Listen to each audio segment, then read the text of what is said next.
Xitay Yaponiyaning 20 şirketini jazo tizimligiga kirgizdi. Albatta, Yaponiya Xitoy o'rtasidagi bu bo'libmi sanoat taqoyichi hokimiyatga kelgandan bo'layotgan yirikchilik hammamizga ma'lum kun sari kuchayib menyotidi, qadrli ko'rganlarimiz.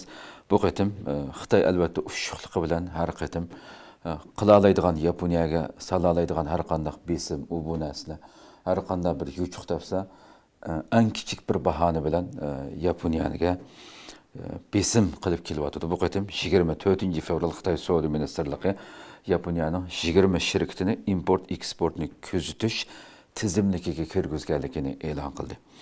Ikki taraf munosabati qattiq yiriklashayotgan bir vaziyatda chiqarilgan bu qarorga albatta Yaponiya qattiq norozilik bildirdi.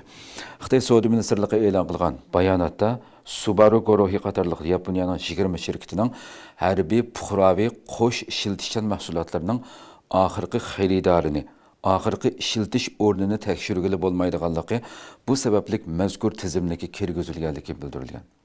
O'ylab boqaylik qanchalik bema'ni bir sabab ko'rsatgan. Amaliyotda sening Xitoyning nurg'un chet elga import eksport qilayotgan son-sanoqsiz mahsulotlari qo'sh ishiltishchan mahsulot. Hatto Rossiyaga masalan import qilgan eksport qilgan mallarning nurg'unlarininki shu harbiy jihatdan ishiltish ehtimolligining yuqori ekanligi bildirilib, qanchalagan qatim dokumentlar sunilgan. Amaliyotda Xitoy eksport qilyotdi bunga o'xshash qo'sh ishiltishchan mallarni. Xitoy bu yerda nomussizlarcha buni ilgari surgan. Xitoy Tashqi ishlar ministrligi bayonotchisi axborot e'lon qilish yig'inida bu vaqtdagi savolga javob berib, Xitoyning davlat manfaati va bexatarlikni ko'zda tutib bu qarorni chiqarganligi maqsadi bo'lsa Yaponiyaning qayta qurollanish va yadro quroliga ega bo'lish niyatini tuzish ekanligini ta'kidlab buni bildirgan.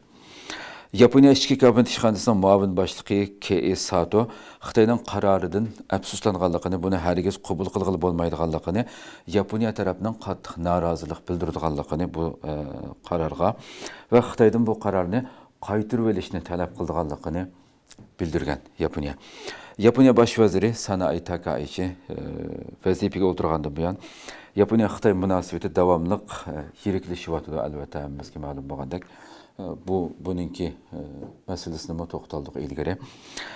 Takaichining Tayvan haqidagi pozitsiyasi, Xitoy tahdidini ta'kidlashi va harbiy xarajatni oshirish harakatlari Xitoyni izchil qattiq bearam qilib kelayotgan masalalarning biri qadrli ko'rilmalarimiz.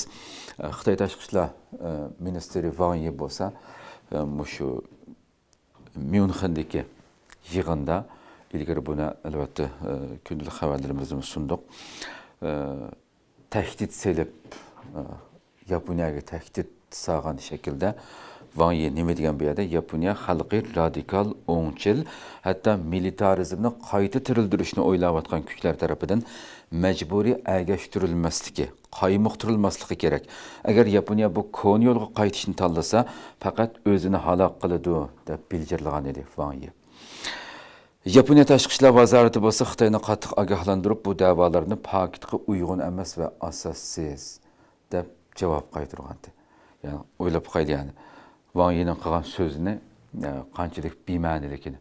Bu qatim amaliyotda Takaichining, Sanoat Takaichining g'alaba qilib, yangi saylamda qaytadan xalqning kuchli qo'llashiga Xitoyning shuncha besimiga qaramay, amaliyotda Yaponiya xalqi qo'llamagan bo'lsa, Sanoat Takaichi bu qatim g'alaba qilinmagan bo'ladi. Yani Takaichining bu qatimqi yurgizayotgan Xitoyga qarata yurgizayotgan siyosatlarini eng kuchli qo'llaganligining, Xitoyga bir qachot urganligining isboti yangi saylamda amalga oshganligini hammamiz bilamiz.